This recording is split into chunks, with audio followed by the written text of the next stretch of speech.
கங்கா நதிக்கரையில் ஒரு பேரழகி நடமாடிக் கொண்டிருக்கிறாள். திடீரென்று அந்த அழகி ஆத்துக்குள் இறங்கி கொஞ்சம் கொஞ்சமாக நகர்ந்து ஆற்று வெள்ளத்துக்குள் மூழ்கி விடுகிறாள். இதை ஒரு அரசன் பார்த்துக் கொண்டிருக்கிறான். அவன் அந்த பெண்ணை காப்பாற்றி விடலாம் என்று ஓடுகிறான். ஆனால் அதற்குள் கங்கா நதிக்குள்ளே அவள் முற்றாக மூழ்கி விடுகிறாள். பேரதிர்ச்சி கொண்டு பதட்டத்தோடு திணறிப்போய் தன் கண் முன்னாலேயே ஒரு பெண்ணை காப்பாற்ற முடியாமல் ஆற்று வெள்ளம் அடித்து கொண்டு போகிற போது பார்த்து கொண்டிருக்க வேண்டியதாகிவிட்டதே என்று பதறி கதறி நிம்மதி இழந்து தவிக்கிறான். அன்றைய இரவு நரகமாக கழிகிறது. மிகப்பெரிய அவஸ்தைக்கு ஆளாகிறான். அதிகாலையில் தினமும் கங்கா நதியை தரிசிப்பது, கங்கா நதிக்கு முன்பு போய் நிற்பது என்பது அவனுடைய வழக்கம். அப்படி வழக்கத்துக்கு இணங்க மறுநாளும் கங்கைக்கரைக்கு போகிறான். நேற்றைய தினம் அந்த கங்கா நதி கரையிலே நடந்தேறிய கொடூரமான காட்சி அவனுடைய மனக்கண்ணை விட்டு கொஞ்சம் கூட நீங்கவில்லை. அந்த பதட்டத்தோடு அந்த பரிதவிப்போடு அந்த இடத்துக்கு சென்ற அந்த மன்னனுக்கு இன்பகரமான ஒரு பேரதிர்ச்சி காத்திருக்கிறது. நேற்றைய தினம் எப்படி அவனை அதிர்ச்சிக்குள்ளாக்கினாலோ, கங்கா நதிக்குள் மூழ்கிவிட்டால் இறந்து விட்டாள் என்று அவன் நம்பிக்கொண்டானோ, அதே பெண் இன்று மறுபடியும் நடமாடிக்கொண்டிருக்கிறாள். நடமாடி நடமாடி அவள் மறுபடியும் அவன் கண் முன்னாலேயே கங்கா நதிக்குள் போகிறான். நேற்றைய அதிர்ச்சி இன்று அவனுக்கு இல்லை. தன் கண் முன்னாலேயே நீருள் மூழ்கிவிட்டால் இறந்து போய்விட்டாள் என்று கருதிய பெண்ணை மீண்டும் கண்டதில் அவனுக்கு மட்டற்ற மகிழ்ச்சி. அப்படி தண்ணிக்குள் மூழ்கி காணாமல் போய் மறுபடியும் அடுத்த நாள் காலையிலே அவளை காண முடிகிறது என்றால் இது என்ன? மூன்றாம் நாள் காலை அதிகாலை விடிவதற்கு முன்னதாகவே கங்கா நதி கரையிலே போய் நிற்கிறான். அதே பெண் மீண்டும் நடமாடுகிறாள். ஆம், இப்பொழுது அந்த பெண்ணை தடுத்து நிறுத்தி, யார் நீ? எதற்காக இப்படி இந்த கங்கா நதி கரையில் நடமாடிக் கொண்டிருக்கிறாய்? திடீரென்று கங்கைக்குள் போய் மறைந்து விடுகிறாய். கங்கைக்குள் மூழ்கியவர்கள் உயிரோடு எழுந்ததாக வரலாறு இல்லையே, எப்படி உன்னால் முடிகிறது என்று கேட்டு நிற்கிறான். அந்த பேரழகி அவனிடத்தில், என்னை பற்றி எதுவும் கேட்காதே, எந்த விவரங்களையும் நான் உனக்கு தருவதாக இல்லை. நீ சொன்ன அத்தனையும் உண்மை, ஆனால் விவரங்கள் எதையும் கேட்காதே என்று திடமாக சொல்ல, உன்னுடைய அழகில் நான் என்னை பறிகொடுத்து விட்டேன், உன்னை திருமணம் செய்து கொள்ள ஆசைப்படுகிறேன், நீ அதற்கு சம்மதிக்கிறாயா என்று கேட்கிறான் அந்த மன்னன். உன்னை திருமணம் செய்து கொள்ள நான் தயார், ஆனால் மீண்டும் அதே நிபந்தனையை சொல்கிறேன், என்னை பற்றி எதுவும் நீ கேட்கக்கூடாது, நான் எது செய்தாலும் அதை தடுக்கக்கூடாது. இந்த 2 நிபந்தனைகளுக்கும் நீ சம்மதம் என்று சொன்னால் உன்னை திருமணம் செய்து கொள்ள நான் சம்மதம். அவளுடைய அழகிலே மயங்கி அவளை எப்படியாவது அடைந்து விட வேண்டும் என்கின்ற தவிப்பிலே இந்த 2 நிபந்தனைகளுக்கும் சம்மதித்து அவளை திருமணம் செய்து கொள்வதற்காக தேரேற்றி கொண்டு அரண்மனைக்கு வருகிறான். ஆம், அவ்வாறு வந்து சேர்ந்தவன் வேறு யாருமல்ல, பரத கண்டத்தை மிகச்செழிப்பாக ஆட்சி செய்த சந்தனு மன்னன். அப்படி அந்த நீரில் மூழ்கி போனவள் வேறு யாருமல்ல, கங்காதேவி. கங்கா நதிக்கு அதிபதியாக இருக்கின்ற கங்காதேவி. சாதாரண மக்களால் நீருள் மூழ்கிவிட்டால் மறுபடியும் சடலமாகவே கரையொதுங்க முடியும் என்கின்ற நிலையில் தண்ணிக்குள் சென்று தாழ்ந்து மூழ்கி மறுநாள் மறுபடியும் அவளால் வர முடிந்தது என்பது கங்கா நதியினுடைய அதிபதியாக இருக்கின்ற அதிதேவதையாக இருக்கின்ற கங்காதேவி என்கின்ற தகுதியினால். இதை அறியாமல் கங்காதேவி என்கின்ற அந்த சூட்சுமங்கள் விளங்காமல் அவள் தன்னை பற்றிய எந்த விவரங்களையும் சொல்லத் தவறிய அந்த சூழ்நிலையில் அவளுடைய பேரழகால் மயங்கி அவளை திருமணம் செய்து கொண்டு வந்து முறைப்படி அரண்மனையிலே திருமணம் செய்து இல்லறம் நடத்துகிறான். மிகச்சிறப்பாக அவர்களுடைய இல்லறம் இனிதே தொடர்கிறது. ஓராண்டுகளுக்கு கிட்டத்தட்ட நெருங்குகிற காலத்தில் கங்காதேவி கற்பமுறுகிறாள். ஊரே அதை பெருமகிழ்ச்சியோடு கொண்டாடுகிறது. அரசன் புத்திரப்பேற்றுக்கு ஆளாகி இருக்கிறான். அரசனுடைய குழந்தை என்பது சாதாரண ஒரு தனி குடும்பத்தினுடைய வாரிசு கிடையாது. அது நாட்டினுடைய வாரிசு. எதிர்காலத்திலே இந்த நாட்டை ஆளப்போகின்ற குழந்தை என்கின்ற எதிர்பார்ப்போடு சந்தனு மன்னன், கங்காதேவி, அரண்மனைவாசிகள், அந்த ஊர் மக்கள், அந்த நாட்டு மக்கள் என அத்தனை பேரும் காத்திருக்கிறார்கள். பிரசவ காலம் நெருங்குகிறது. மன்னன் பெருமகிழ்ச்சியோடு பெரும் எதிர்பார்ப்போடு பரபரப்பாக தன்னுடைய சந்ததி, தன்னுடைய வாரிசு வந்தெய்தப் போகிறான் என்கின்ற மகிழ்ச்சியோடு ஆவண செய்து காத்திருக்கின்ற நேரத்தில் பிரசவம் இனிதே நிறைவேறுகிறது. கங்காதேவி ஒரு அழகான, அற்புதமான, எல்லா லட்சணங்களும் பொருந்த பெற்ற சிறந்த ஒரு வாரிசை பெற்றெடுக்கிறாள். ஆண்மகனாக அந்த வாரிசு வாய்க்க பெற்றதில் அரண்மனையை மகிழ்ந்து நாடே கொண்டாடுகிறது. பெரும் விழாவாக, பெரும் ஆரவாரத்தோடு, பெருமகிழ்ச்சியோடு கொண்டாடுகிறார்கள். மன்னன் தனக்கு பிறந்திருக்கின்ற தன்னுடைய வாரிசை பார்ப்பதற்காக பேரார்வத்தோடும் பெருமகிழ்ச்சியோடும் விரைகிறான். ஆனால் அங்கே அவனுக்கு ஒரு பெரிய அதிர்ச்சி காத்திருக்கிறது. கங்காதேவி குழந்தையை பெற்றெடுத்த சில மணி நேரத்துக்குள் மன்னன் வாரிசை பார்ப்பதற்காக வருகை தருகின்ற அந்த தருணத்தில் தன்னுடைய கைக்குழந்தையை, தனக்கு அப்பொழுதே பிறந்திருந்த அந்த குழந்தையை எடுத்துக்கொண்டு அரண்மனை பின்வாயில் வழியாக கங்கா நதி கரைக்கு செல்கிறாள். மன்னன் பின்னே தொடர்கிறான். வேடிக்கையாக இருக்கிறது. ஏன் இப்படி குழந்தை பெற்றெடுத்த சில மணி நேரத்துக்குள் கங்காதேவி எங்கே போகிறாள்? பின்தொடர்கிறான். ஏற்கனவே அவன் கொடுத்த நிபந்தனைகள், அந்த பெண்ணுக்கு கொடுத்த நிபந்தனைகள், அவள் எது செய்தாலும் கேள்வி கேட்கக்கூடாது. எனவே அந்த நிபந்தனை மனதில் இருக்க எதுவிதமான விசாரணைகளுக்கு இடம் கொடுக்காமல் தொடர்கிறான். கங்கா நதிக்கு மிக சமீபமாக போய் நின்ற அந்த கங்காதேவி தன்னுடைய அன்று பெற்றெடுத்த அந்த ஆண் குழந்தையை இரக்கமே இல்லாமல் கங்கையில் வீசி எறிகிறாள். ஒட்டுமொத்த நாடி நரம்புகளும் ஸ்தம்பித்து போய் பேரதிர்ச்சிக்கு உள்ளாகி துடியாக துடிக்கிறான் மன்னன் சந்தனு. ஆனால் மன்னன் ஏற்கனவே அவளுக்கு செய்து கொண்ட அந்த வாக்குறுதி, சத்தியம், நிபந்தனை எந்த கேள்விகளையும் கேட்க முடியாதபடி வாயடைக்க வைத்து விடுகிறது. வேதனையோடு கையாலாகாத தனத்தால் வெறும் நிற்கதிக்குள்ளான நிலையில் அரண்மனைக்கு வருகிறான். கங்காதேவி வீசி எறிந்து விட்டு யாதொரு சலனமும் இல்லாமல் அரண்மனைக்கு வருகிறாள். அவளை பின்தொடர்ந்து ஒரு நடைப்பிணமாக வந்து சேர்கிறான் மன்னன்.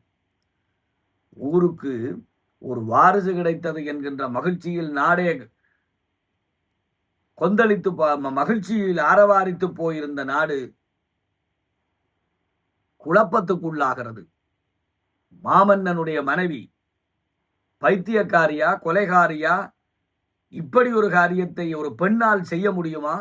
இவ்வளவு ஒரு காரியத்தை எதற்காக இந்த மன்னன் பொறுத்து கொண்டிருக்கிறான்? எதற்காக இந்த மன்னன் சகித்து கொண்டிருக்கிறான்? மனைவியை நோக்கி ஒரு கேள்வி கூட கேட்காமல், மனைவியினுடைய இந்த இரக்கமில்லாத அரக்கத்தனத்தை கண்டிக்காமல், தண்டிக்காமல், தடுத்து நிறுத்தாமல் இந்த மன்னன் அமைதி காப்பதற்கு காரணம் என்ன? இது விடை தெரியாத வினாவாக நாட்டு மக்கள் அத்தனை பேருடைய மனதிலும் கேள்வியாக எழுந்து நிற்கிறது. நாளும் ஒவ்வொரு கணமும் ஒவ்வொரு யுகமாக கழிய மரண வேதனையோடு ஒவ்வொரு கணத்தையும் சந்தித்து வருகிறான், கழித்து வருகிறான் சந்தனு மன்னன். நாட்கள் நகர்கின்றன. மறுபடியும் இழந்து போன வாரிசை இன்னொரு வாரிசாக பெற்றெடுக்க வேண்டும் என்கின்ற நோக்கத்தில் இல்லறம் தொடர்கிறது. மறுபடியும் கங்காதேவி கற்பமுறுகிறாள். பிரசவ நாள் வருகிறது. சந்தனு மன்னனுக்கு முன்னைய அனுபவங்கள் மிகப்பெரிய எச்சரிக்கையையும் மிகப்பெரிய அச்சத்தையும் கொடுக்க மகிழ முடியவில்லை. கங்காதேவி கற்பமுற்றிருக்கிறாள் என்று மகிழ முடியவில்லை. பிரசவ நேரம் நெருங்க நெருங்க அவனுடைய மனதிலே பதட்டமும் அச்சமும் குடிகொள்கிறது. அதேபோல இரண்டாவது குழந்தையும் கங்காதேவியினால் பெற்று எடுக்கப்படுகிறது. இரண்டாவது குழந்தையையும் பார்ப்பதற்காக சந்தனு மன்னன் விரைகிறான். 1000 கோடி பிரார்த்தனைகளோடு, 1000 கோடி வேண்டுதல்களோடு, மன்றாட்டங்களோடு அந்த மன்னன் தன்னுடைய வாரிசை பார்ப்பதற்காக செல்லுகின்ற போது அதே போல கங்காதேவி தனக்கு பிறந்த இரண்டாவது வாரிசை எடுத்துக்கொண்டு அரண்மனை பின்வாயில் வழியாக கங்கா நதி கரைக்கு செல்கிறாள். இரக்கமே இல்லாமல் கடலில் வீசி எறிகிறாள். 1, 2, 3, 4 என்று தொடர்ந்து 7 குழந்தைகள் இப்படியாக சந்தனு மன்னனுடைய வாழ்க்கையில் பெரும் ஆபத்தை, பெரும் துன்பத்தை கொடுத்து பிறப்பதும் மறுகணமே கடலில் வீசி எறியப்படுவதுமாக நரக வேதனைக்கு உள்ளாகிறான். 8வது குழந்தை கங்காதேவியினுடைய வயிற்றில் கருவுறுகிறது. நாட்கள் செல்கின்றன. இந்த முறை சந்தனு மன்னன் மிக தெளிவாக இருக்கிறான். இனிமேல் கங்காதேவியினுடைய இந்த இரக்கமற்ற செயலை ஒருபோதும் நான் அனுமதிக்கப் போவதில்லை. 8வது குழந்தை பிறந்து விடுகிறது. நாடே பழைய கதை, பழைய புராணம், பழைய நிலைமை என்று பரிதவித்து போயிருக்க சந்தனு மன்னன் 8வது குழந்தையை பார்ப்பதற்காக செல்கிறான். அதேபோல கங்காதேவி 8வதாக பிறந்த வாரிசை எடுத்துக்கொண்டு அரண்மனை பின்வாயில் வழியாக செல்கிறாள். அவளை பின்தொடர்ந்த சந்தனு, நிறுத்து, எதற்காக இப்படி குழந்தைகளை வீசி எறிகிறாய்? அவளுக்கு செய்து கொண்ட சத்தியத்தை மீறி இதற்கு மேல் இனி சத்தியத்தை காப்பாற்றுகிறேன் என்கின்ற பேரிலே, கொடுத்த நிபந்தனைக்கு கட்டுப்படுகிறேன் என்கின்ற பேரிலே இவளுடைய இரக்கமற்ற அரக்கத்தனத்தை கேள்வி கேட்காமல் ஏற்றுக்கொள்ள முடியாது என்ற நிலையிலே தடுத்து நிறுத்துகிறார். இப்பொழுது கங்காதேவி, சந்தனு மன்னா, நீ எனக்கு செய்து கொண்ட சத்தியத்தை மீறிவிட்டாய், எனக்கு தந்த வாக்குறுதியை மீறிவிட்டாய். நீ எந்த கேள்வியும் கேட்கக்கூடாது, என் செயல்கள் எதையும் தடுக்கக்கூடாது என்று நிபந்தனைக்கு கட்டுப்பட்டு திருமணம் செய்து கொண்டாய். அப்படி மீறி ஏதாவது கேட்டால் அன்றே உன்னை விட்டு நீங்கி விடுவேன் என்று சொல்லியிருந்தேன். அதே போல நான் இப்பொழுது உன்னை விட்டு நீங்க போகிறேன். அதற்கு முன்னதாக நீ கேட்ட கேள்விக்கு பதில் சொல்கிறேன். நான் வேறு யாருமல்ல, கங்காதேவி. தேவலோகத்திலே இந்த கங்காதேவி என்றிருக்கின்ற போது ஒரு தெளிவுக்காக சொல்கிறேன். இப்ப சூரிய பகவான், சூரிய தேவன் என்று சொன்னால் சூரியன் என்கின்ற கிரகம் கிடையாது. சூரியன் என்கின்ற கிரகத்துக்கு அதிபதியாக இருக்கின்ற அதி தெய்வம், அதுதான் சூரிய தேவன். சூரியன் என்பது ஒரு கிரகம். சந்திர தேவன் என்றால் சந்திரன் என்கின்ற கிரகத்தை பரிபாலிக்கின்ற அந்த கிரகத்துக்கு அதிபதியாக இருக்கின்ற ஒரு தேவர்களில் ஒருவன். அந்த அடிப்படையில் கங்கா நதி பாய்ந்தோடிக் கொண்டிருக்கின்ற ஒரு நதி என்றால் அதற்கு அதிபதியாக இருப்பவள் கங்காதேவி. தேவலோகத்திலே நடனமாடிக்கொண்டிருந்த போது அவளுடைய ஆடை விலக, நடனத்தில் அவள் மெய்மறந்து நடனமாடுகின்ற போது அவளுடைய ஆடை விலகுகிறது. அட்டவசுக்கள் என்று சொல்லப்படுகின்ற 8 துவார பாலகர்கள் அல்லது அட்டவசுக்கள் என்று சொல்லப்படுகின்ற 8 திக்குகளுக்கும் அதிபதிகளாக இருக்கின்ற அட்டவசுக்கள், ஒரு சகோதரர்கள், ஒரு தாய் வயிற்றில் பிறந்த சகோதரர்கள் 8 பேரும் முன்வரிசையிலே இருந்து நடனத்தை பார்த்து கொண்டிருக்கிறார்கள். ஒரு பெண்ணுடைய ஆடை விலகினால் அந்த இடத்தில் ஒரு நாகரிகமான ஆண்மகன் அத்தகைய ஒரு அநாகரிகமான காட்சியை பார்த்து ரசிக்க மாட்டான். இயல்பான நாகரிகம், கண்ணியம் நிறைந்த ஒருவன் தலைகவிழ்வான். ஆனால் நடனத்தில் மெய்மறந்து நடனமாடிக்கொண்டிருந்த கங்காதேவியினுடைய ஆடை விலக அந்த கங்காதேவியை பார்த்து ரசித்த காரணத்தினால் சபையிலே இந்திரனுடைய சாபத்துக்காளாகி மறுகணமே நீங்கள் பூலகத்துக்கு பிறந்து மீண்டும் தேவலோகத்துக்கு மறுபிறவி எடுத்து வாருங்கள் என்று சபிக்கப்பட்டு அந்த 8 அட்டதிக்கு பாலகர்களும் துவார பாலகர்களும் அட்ட வசுக்கள் என்று சொல்லப்படுகின்ற அந்த அட்டதிக்கு பாலகர்கள் பூவுலகத்துக்கு பிறவி எடுக்கிறார்கள். அதுபோல நடனத்தில் மெய்மறந்து ஆடை விலகியதை கூட பொருட்படுத்தாமல் நடனமாடிய நீயும் மண்ணுலகத்தில் பிறவி எடுத்து கங்காதேவியின் சபிக்கப்படுகிறாள். அப்படி கங்காதேவி சாபம் பெற்று வருகின்ற போது அந்த தங்களுடைய தவறை உணர்ந்த அட்டவசுக்கள் கங்காதேவியின் இடத்திலே மன்னிப்பு கோரி, தாயே எங்களை மன்னித்துக் கொள்ளுங்கள், எங்களுடைய தவறுக்காக வருந்துகிறோம், நாங்கள் பூவுலகத்தில் பிறவி எடுக்கிற போது உங்கள் வயிற்றில் பிறக்க வேண்டும், பிள்ளைகளாக பிறந்து இந்த பாவத்தை நீக்க வேண்டும். அது மட்டுமல்ல, மண்ணுலகம் வினைகளுக்கு ஆளாக்கி பிறவிகளை தொடர வைக்கின்ற ஒரு சூழ்நிலைக்குரியது. எனவே நாங்கள் பிறந்தவுடனே எங்களுடைய பிறவியை முடித்து தர வேண்டும், மறுகணமே எங்களை தேவலோகத்துக்கு அனுப்பி வைக்க வேண்டிய பாரிய பொறுப்பை நீங்கள் ஏற்றுக்கொள்ள வேண்டும் என்று கேட்க, அப்படியே ஆகட்டும் என்று அந்த அட்டவசுக்களுக்கு வாக்குறுதி கொடுத்து விட்டு மண்ணுலகத்துக்கு வந்து சேர்ந்தவள் நான். எனவே எனக்கு பிறந்த பிள்ளைகளை பாவ இரக்கம் பார்க்காமல் கொலை எண்ணத்தோடு கொலைவரியோடு வீசி எறிந்தேன் என்று எண்ணாதே. அவர்கள் வேண்டுகோளுக்கு இணங்க அவர்களுடைய பிறவியை முடித்து மறுபடியும் தேவலோகத்தில் பிறக்க வைத்தேன். அப்படியே எனக்கு பிறந்த 7 குழந்தைகளையும் அட்டவசுக்களில் 7 மண்ணுலகத்தில் பிறந்த மறுகணமே அல்லது சில நொடிகளுக்கு சில மணி நேரங்களுக்குள்ளேயே கடலில் வீசி எறிந்து அவர்களுக்கான பாவ பிறவியை முடித்து கொடுத்தேன். 8வது குழந்தை உன்னுடைய தடுப்பின் காரணமாக, தடுத்து நிறுத்திய காரணத்தினால், நீ கேள்வி கேட்டு என்னை தடுத்து நிறுத்திய காரணத்தினால் இனி உன் கையில் இந்த குழந்தையை என்னோடு எடுத்து சென்று கற்பிக்க வேண்டிய கலைகளை எல்லாம் கற்பித்து மறுபடியும் உன்னிடத்தில் கொண்டு வந்து ஒப்படைக்கலாம், அல்லது இப்பொழுதே இந்த கைக்குழந்தையாக உன்னுடைய கையிலே தந்துவிட்டு செல்லலாம், எது எப்படியோ உன் விருப்பப்படி செய்கிறேன் என்று கேட்க, சந்தனு மன்னன் விவரமறிந்து நிலைமைக்காக வருந்தினான். கங்காதேவியை மிக நேசித்த ஒருவன் கங்காதேவியினுடைய இந்த இரக்கமற்ற செயல் என்று கருதிய செயலுக்கு பின்னால் இப்படி ஒரு நோக்கம் இருந்தது, உள்நோக்கம் இருந்தது, உயர் நோக்கம் இருந்தது என்று கருதிய பிறகு கங்காதேவியின் மீது அவனுக்கு மிகப்பெரிய மரியாதை உண்டானது. ஆனாலும் கங்காதேவியினுடைய பூவுலகத்தில் வாழ வேண்டிய காலம் முடிவுக்கு வருகிறது. மறுதலையாக அவனுக்கு கொடுத்த நிபந்தனைக்கு இணங்க அவள் பிரிந்து செல்ல வேண்டும் என்பது தவிர்க்க முடியாத ஒன்று. எனவே தாயில்லாமல் பிள்ளை வளர்வது மிகப்பெரிய தண்டனைக்குரியது. நீயே அவனுக்கு தாய்க்கு தாயாக இருந்து கற்பிக்க வேண்டிய கலைகளை எல்லாம் கற்பித்துக் கொடுத்து மறுபடியும் எனக்கு சேர்ப்பிக்க வேண்டும் என்று கேட்க, அப்படியே ஆகட்டுக்கும் என்று சொல்லி அந்த குழந்தையை எடுத்துக்கொண்டு தேவலோகம் செல்கிறாள். 16 வயது நிரம்பிய பிறகு தேவவிரதன் என்கின்ற பெயரோடு மீண்டும் கொண்டு வந்து சந்தனு மன்னனிடத்திலே ஒப்படைக்கிறாள், அனுப்பி வைக்கிறாள். அப்படி தேவவிரதனாக கங்காதேவியினால் எடுத்துக்கொண்டு போய் தேவலோகத்தில் வைத்து வளர்க்கப்பட்டு அரும்பெருங்கலைகளெல்லாம் ஊட்டப்பட்ட தேவவிரதன் வேறு யாருமல்ல, மகாபாரதத்தில் பிதாமகர் என்று கொண்டாடப்படுகின்ற பீஷ்மன்.